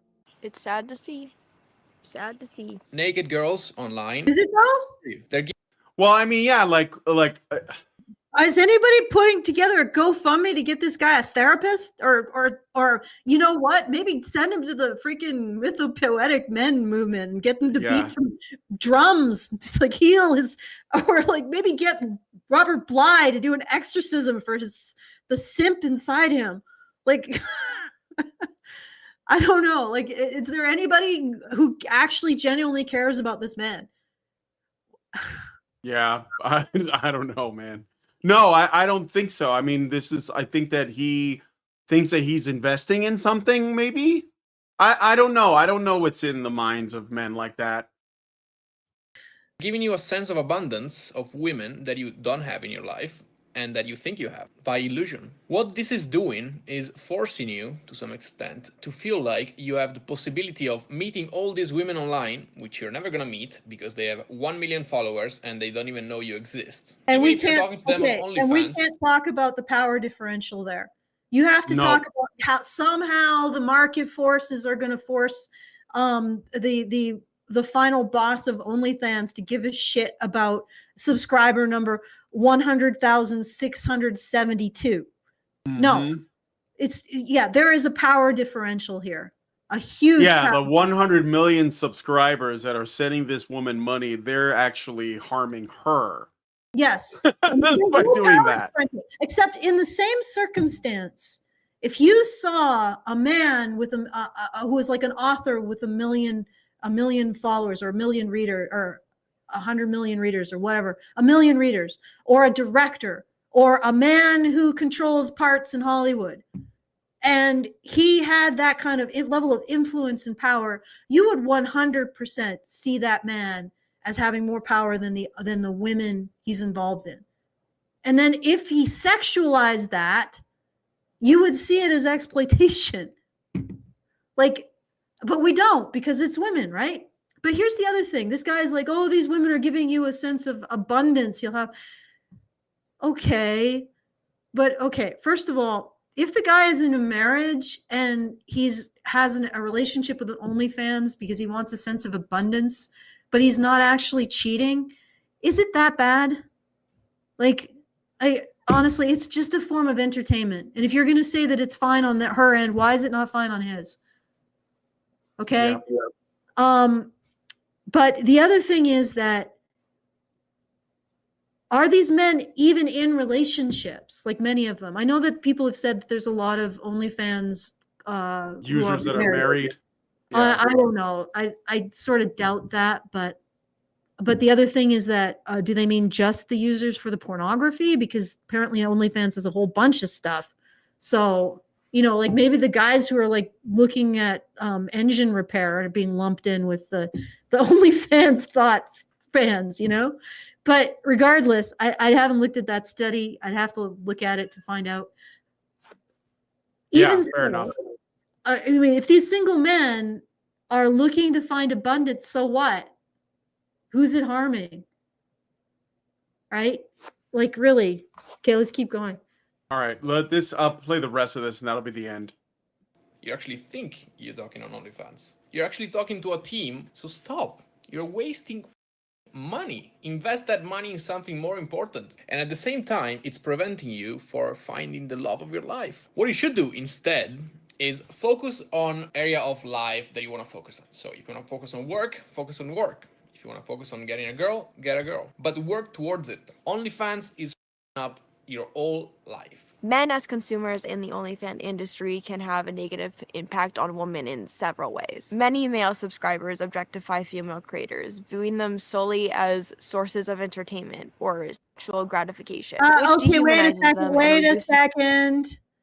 On OnlyFans, no, I'm calling bullshit on this. You're just making a stretch. The appeal of OnlyFans is the parasocial relationship.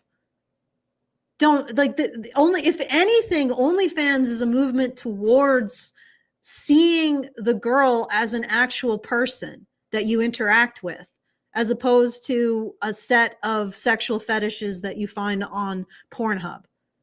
Which, I mean, I don't have a problem with. Like, what I mean, I do. I don't know. I'm probably pretty laissez-faire about this stuff because I'm not necessarily approaching it from a really religious point of view. But you know, like, there's a big categorical difference there. OnlyFans is about the girl. It's about that parasocial relationship with an individual you recognize as a person. That's why you would go to OnlyFans rather than Pornhub. So don't give me this shit. Yeah, Like, and it's not objectifying either way, even if you're on Pornhub.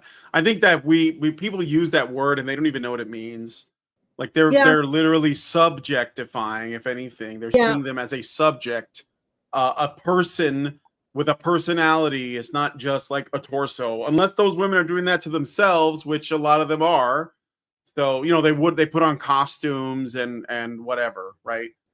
So is their value to their content. This mindset can lead to a lack of respect for the women behind the profiles, making it difficult for creators to be seen as whole individuals beyond their work. Additionally, women can feel pressures from men to create content that they what? What are you even talking? Yeah, additionally, blah, blah, blah, blah, blah. I mean, this is basically the end. She basically says that women can feel pressure from their audience to make more content. Because the men are just like the thrall that comes from the million simps that are like giving them like $50 a month. $50 a month to send them a whatever high. it is. Yeah. Yeah. What the hell are you even talking about? Well, if you actually believe this, then go interview the women in the gray handmaids robes. You see what I'm saying when I say that is go interview the women who didn't make it. Right? And ask them about the pressure that they have. Okay? And the other thing is, if you don't like it, go get a real job. But here's the thing. Continuously framing women as victims is why we're in this mess in the first place. The only way you're going to get these women to stop is to hold them to a standard of accountability. Because honestly, if you continuously frame women as victims of everything, then they might as well have a $43 million paycheck at the end of the day. Like, I went through the whole thing. Women are victims of getting married. They're victims of being the maid, the sex therapist, or the prostitute, and all of the other shit that feminists say about being in a relationship with a man. So how are you going to use being in a relationship with a man and the potential harms to that to argue that OnlyFans is worse? You can't. You have absolutely no leverage. In every single, it's exploitation all the way down, lady. That's the way feminists have framed every interaction between women in society. So if it's exploitation all the way down, every way the women turn, every possible avenue, and even in becoming a doctor, because, you know, it's a male-controlled industry. And if it's a female-controlled industry, it's a ghetto, so it's exploitative. Every single possible choice a woman can make, according to feminists, exploits her. So why not make 43 million at the end of the day? You want to actually frame something as less exploitative? Stop framing everything as exploitative, right? And if you really want women not to do this kind of crap, explain to them that they have a responsibility as citizens of society to take jobs that help others versus exploiting people's loneliness. That's where you stop it. Because get this, women actually do respond to a narrative of responsibility. That's what actually made the number of women in STEM fields peak in the mid-'80s. Because in the 50s, there was this whole narrative about how you had to go into science. Science was about professionals serving their country as a result of the Cold War and the competition between the Soviets and the Americans. They had a whole bunch of ads that presented women in a professional context doing science in service of their country. And women responded to that. At least those women from those generations got into those fields and learning them in the 50s and 60s to peak in the mid-'80s. You know, women do respond to this, but you actually have to present it, right? You actually have to challenge the narrative of women being victims of men, women being victims of society, and present the idea that women do have a responsibility to others. You know, and we don't do that. We have constructed a generation of women who are some of the most sheltered and like look at all of the logical errors in this video that come purely as a result of women being incapable of recognizing that what they're doing has effects in the greater world. We did this collectively. And I mean, this is not something that men can solve by holding women to account for their behavior, which is very difficult in the simp economy, I'll admit. And women need to rise up and realize that this is not just bad for our civilization, bad for men. It is terrible for their own mental health. So you imagine living in a field of rakes and you keep stepping on the rake head and hitting your face, and you just can't make the connection between you stepping on the rake head and hitting your face? How absolutely miserable and depressing it would be, because you can never do anything to change the pain of your life. That's where women are at. It doesn't do them any favors. It does men no favors. It does society no favors. We're just fucking ourselves for no particular reason. And I'm sure the aliens are watching us and shaking their heads or laughing their heads off. Maybe we're like the Truman Show. We're just some gigantic panorama box we're basically a comedy for some galactic civilization. What are the bipedal apes doing today? Oh, Jesus Christ. Not blaming OnlyFans thoughts for creating their own freaking OnlyFans pages. Okay. All right. That's it. Yeah, that's it. Okay, that's it. Oh, yeah, that's it. That's it. Okay. Yeah. All right. Well, I mean, there's nothing else. So that's it. Yeah, this is it. Like, once again, we've blamed men and refused to recognize women's responsibility in the outcomes of their own lives. And then again, we've also refused to recognize feminism's culpability in constructing this entire gigantic bullshit narrative. Like, if you say everything is exploitation, feminists, then why wouldn't women choose the $43 million in exchange for being exploited? But you gotta start refining your narrative, right? And I know maybe we can't make a step towards recognizing women's responsibility to men, children, and society, but maybe you could start deciding there are points at which women aren't exploited by everything around them, that women don't exist in a continuous state of exploitation. Maybe you could just, so that you actually have leverage for the OnlyFans girls. Like, you're being exploited in OnlyFans. Yeah, but I'm being exploited everywhere else too, according to you. So why not? Right? Okay. All right. So I feel like we've put in our shift, eh? Yeah. I did get a super chat, but for some reason it didn't show up on my thing. I'll read it really quick. It was a while ago. So I'm sorry, Zeranx. I didn't see it until now. He gave us $5 and said it harms them because of the idea that they're wearing away their morality by actively engaging in the action that they wouldn't if the promise of taking in large sums of cash wasn't possible. This is similar to the rejection of women with high body counts or the you can't turn a 304 into a housewife idea. The mind is programmed by the willful repeated action, and you have a fundamental change as a result. The fact that women are so much more impressionable drives the idea that women engaging in these actions are harming themselves. Forgive me if this came out rambly. I'm at work. Yeah.